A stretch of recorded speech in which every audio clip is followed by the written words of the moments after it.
Екінші, үшінші орын иеленгені үшін Абдыразақов Руслан марапатталады. Алматы қаласының палуаны ағайындар. Дулы шапалақпен қарсы алыңыздар.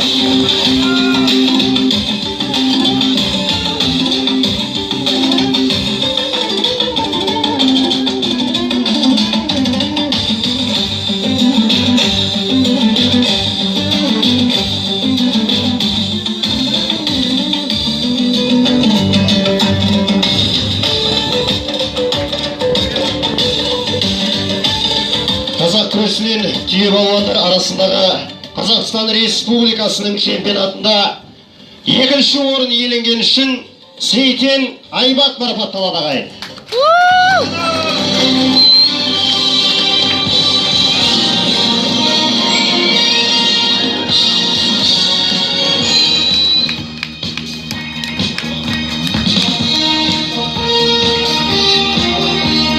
Астана қаласына келіп отырған Астана қаласының палуаны.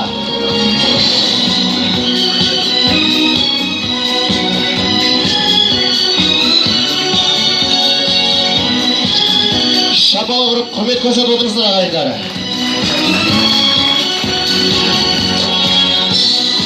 Бірінші орынды марапаттау үшін Бесқарағай ауданының әкімінің міндетін атқарушысы, Бесқарағай ауданының құрметті азаматы, Бесқарағай ауданының Қазақ күресі федерациясының президенті Ерболат Еленұлы Рахметуллинді шақырамыз. Бірінші орын алған үшін Тұрсынов Мұхит марапатталады. Шапалақыңызға ағайын. Күлгол шапалақ қошемет ағайын.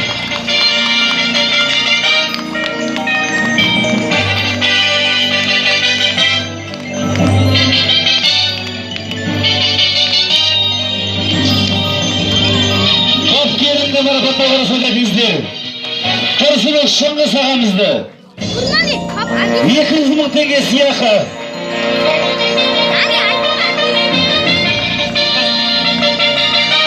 Дулы шапалақ ағайын. Қошемет көрсетіп қойыңыздар. Дулы шапалақ қошемет. Қалырақты бәсеке жеңімпаздары сіздерді қалдарыңыздарда тағайын.